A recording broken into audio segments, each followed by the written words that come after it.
You've said it. How do I get my teenager to listen to me?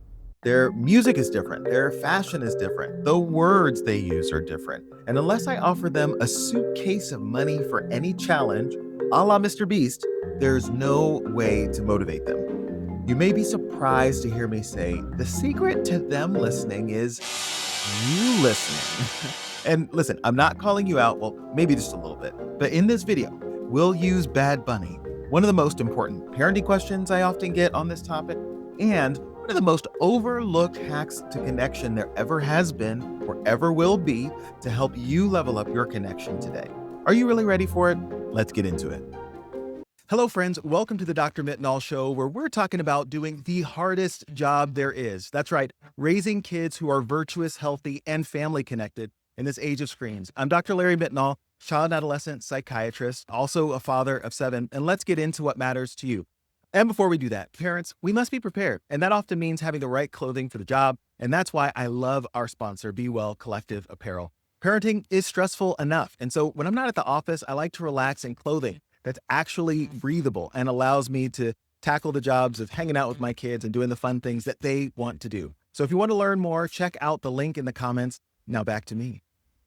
All right. So as we started, Bad Bunny, Benito Antonio Martinez Ocasio. So I think that's how you pronounce his name, but you might not know him, parents. So I'm going to break down what you need to know. So he's a Puerto Rican singer, rapper, songwriter, known for his impact on really music globally. He has a really great kind of Latin flavor that he injects into everything and has some really joyous sounding songs. Now, this isn't necessarily a music recommendation, especially for younger ears, but I want you to know what's going on in the culture. In late January, he released a song that really took off and went viral on TikTok. The song is called Debí tirar más fotos, or I should have taken more photos, for those of you who don't speak Spanish, like me, actually. Comment below for my accent and what I need to be working on.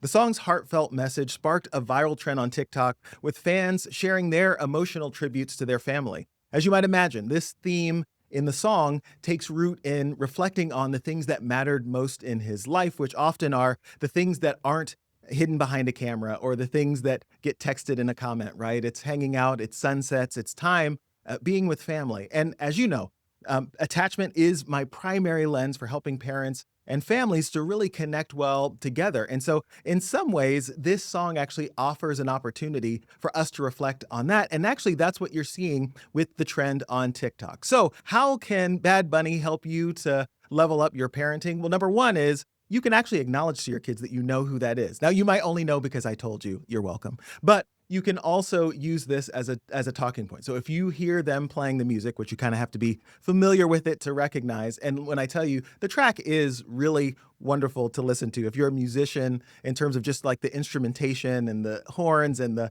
salsa, it really does move the heart. Now, you do have to be careful of some language, but you have to speak Spanish to probably appreciate those parts of the song. But one, you get to mention Bad Bunny, and that might also kind of catch them off guard. But number two, ask them, what do you think is going on in these viral moments?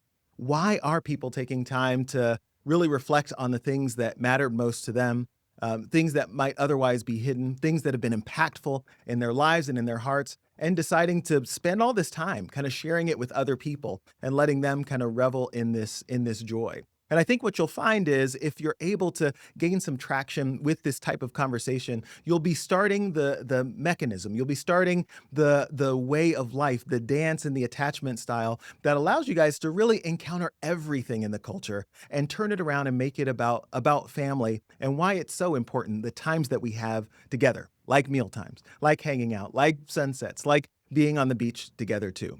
And one more point that I want you parents to hang on to as well is that not everything your child loves is what you're going to love too. So some of you might be hearing this and say, this sounds a lot like homework. I'm checking out the music and the trends that my kids are into. But often that's how love works. That's how great relationships work, is that we start where their heart is. And so this music is a chance for you to kind of connect around something that they might understand and help you to translate that into a deeper connection with your child. And now for our second segment, Parenting Challenges Unplugged. This is the part where we actually talk about the things that you send us to think about. And that way we kind of answer it together, and hopefully you get some guidance, tips, tricks around how I might think about framing the conflict that you're bringing in. Now, obviously, I'm your coach here on the screen. I don't take the place of the therapist or psychiatrist that you guys might be seeing, but I'm happy to answer kind of the general concepts of what's going on and to give you some practical advice on best next steps to take. So let's take the first question, or our question of the day. Let's see, Dr. Mitnaul, when my child is confronted, it takes them forever to finally reveal the truth. I have to milk it out of them. How do I get my teen to be honest? All right. So, parents, by show of hands, how many of you have felt this or had this experience? Right? That's just about all of us. And part of it is there's a shame cycle, right? We know that in our own experience of life and in relationships. When we've been caught red-handed, that isn't the first time, or it doesn't always feel like the right time that I want to bare my soul and share everything that I've, done wrong, or all the ways that I made a misstep. And so the first part that I change about the way that the question is being asked is confrontation, because often that is the way that we're greeting our kids. The setup when coming home from school can sometimes be, why is that backpack in the mudroom? Or why did you not say hello to me? When the easier first step actually is, let me draw you in with a hug, with a kiss, with a high five. How was your day? And kind of checking in with the person. So if we can already change the framework of how we're encountering our children by changing from a confrontation style to curiosity.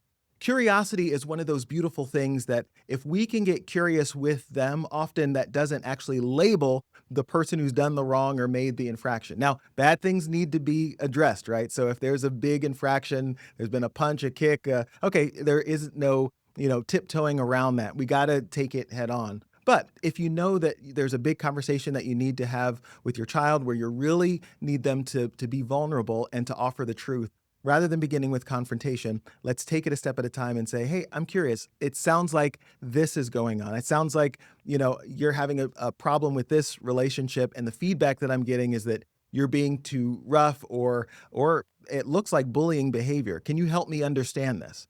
Can you help me understand this? Again, is a term that allows you to move from confrontation mode to sitting beside them and thinking about the problem as a whole. And that invites them to take a part in the process. And I think once we kind of make that shift, often parents are at a better place to be able to get out the honesty.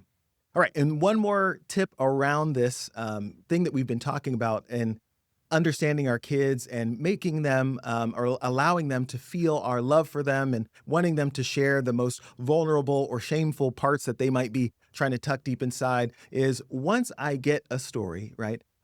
Again, trying not to jump right into confrontation or accusation, I might ask this phrase: is that everything I need to know?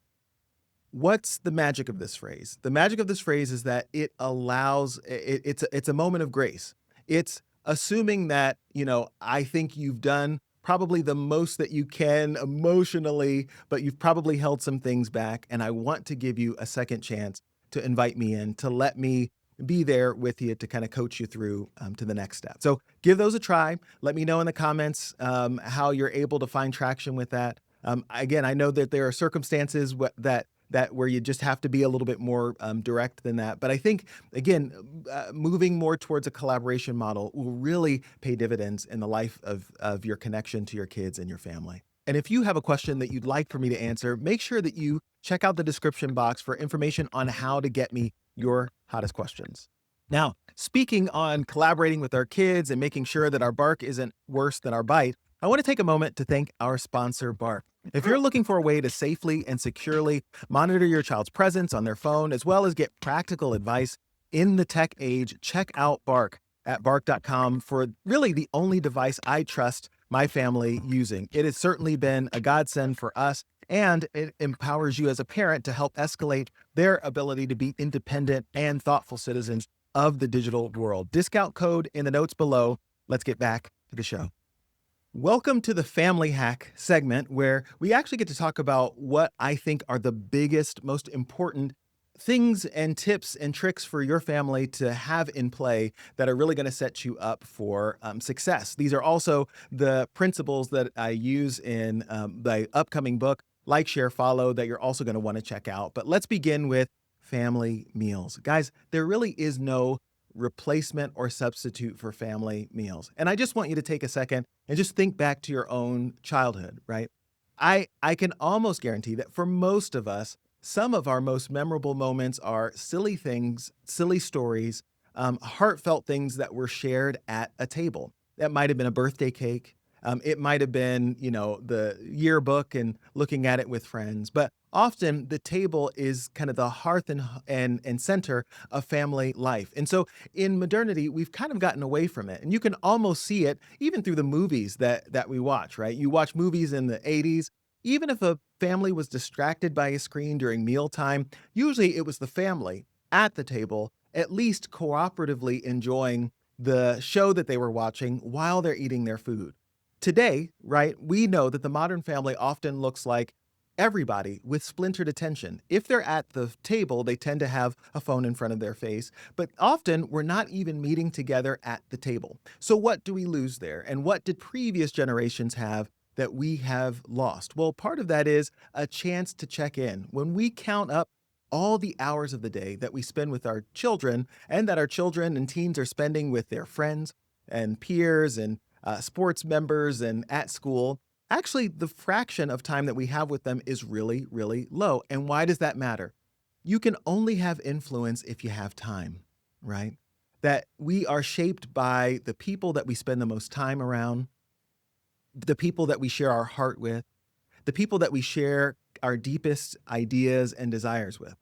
And meal times have often been, actually always been, the center of human civilization. And so even in 2025, we cannot get away from mealtime and that sharing and breaking of bread to be the central mark of our connectedness together as a family. And that's why I put it first. And so, if you are one of those families who maybe you grew up with dinner time, and often in my clinic, I hear parents say it all the time, I grew up with it, and I never thought I'd be a parent who didn't have dinner time. But, right, dot, dot, dot, life got in the way. We all get busy. We have many schedules that we're managing. And it doesn't necessarily have to be dinner, but I want you to do this. So here's your homework for the week.